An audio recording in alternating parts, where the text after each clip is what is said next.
പുറത്ത് കാലവർഷം കലിതുള്ളി തകർത്ത് പെയ്യുകയാണ്. മഴയുടെ മദപ്പാടിന് അകമ്പടി എന്നോണം ഇടയ്ക്ക് അതിശക്തിയായി വീശിയടിക്കുന്ന കാറ്റും ഇടിയും മിന്നലും.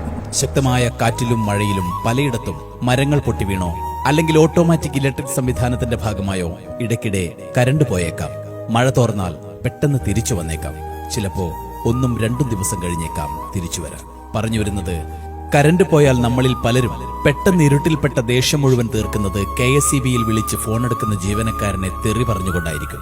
കരണ്ട് ഉടൻ വരുമെന്ന് അവർ പറഞ്ഞാലും ഓരോ 5 മിനിറ്റിനുള്ളിലും നമ്മൾ അവരെ ബുദ്ധിമുട്ടിച്ചുകൊണ്ടേയിരിക്കും.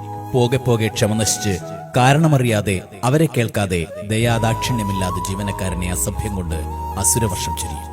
അരുത്, അങ്ങനെ ചെയ്യരുത്. അവരും നമ്മളിൽ ഒരാളാണ്. നമ്മളിൽ ഏറ്റവും വേണ്ടപ്പെട്ട ആരുടെയോ സുഹൃത്തോ സഹോദരനോ ചേട്ടനോ അച്ഛനോ ആരോ ആവാം അവരും. മഴ കനക്കുമ്പോൾ മറ്റാരേക്കാളും അവർക്കു വേണ്ടി ഉള്ളുരുകി പ്രാർത്ഥിക്കുന്ന ഒരു കുടുംബം അവർക്കുമുണ്ട്. ഓരോ ഇടിവെട്ടിലും മിന്നൽ പിണർ പ്രകാശത്തിലും ജോലിക്ക് പോയ തന്റെ മകന്, ഭർത്താവിന്, അച്ഛന് ഒന്നും പറ്റല്ലേ ദൈവമേ എന്ന് കണ്ണീരോടെ പ്രാർത്ഥിച്ച് അവർക്കായി കാത്തുകാത്തിരിക്കുന്നവർ. സർക്കാർ ജോലി ആയിപ്പോയതിന്റെ പേരിൽ 1 മിനിറ്റ് വൈകിയാൽ എന്നും നിങ്ങളുടെ ശാപവചനങ്ങൾ കേൾക്കാൻ വിധിക്കപ്പെട്ടവർ. കൊടും മഴയത്ത് ശരീരം തണുത്ത് മരവിക്കുമ്പോഴും ഒരു ടോർച്ച് ലൈറ്റിന്റെ വെട്ടത്തിൽ ഏത് പാതിരാത്രിയിലും സ്വന്തം ജീവൻ പണയം വെച്ച് മറ്റുള്ളവർക്ക് വെളിച്ചം പകരാൻ സ്വയം ഇരുട്ടിൽ തപ്പുന്നവർ.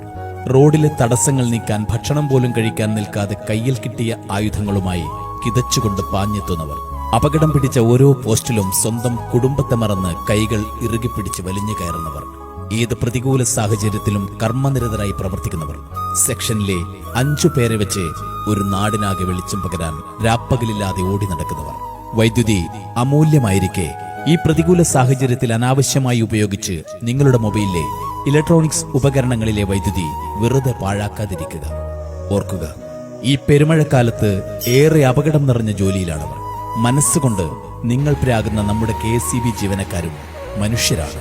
കലുഷിതമായ കാലവർഷത്തിൽ ഏറെ പ്രതികൂല സാഹചര്യങ്ങളോട് പടപൊരുതി നിങ്ങളിലേക്ക് വെളിച്ചമെത്തിക്കാൻ അവർ നിതാന്ത പരിശ്രമത്തിലാണ്. നമുക്ക് ക്ഷമയോടെ കാത്തിരിക്കാം, കൂടെ നിൽക്കാം.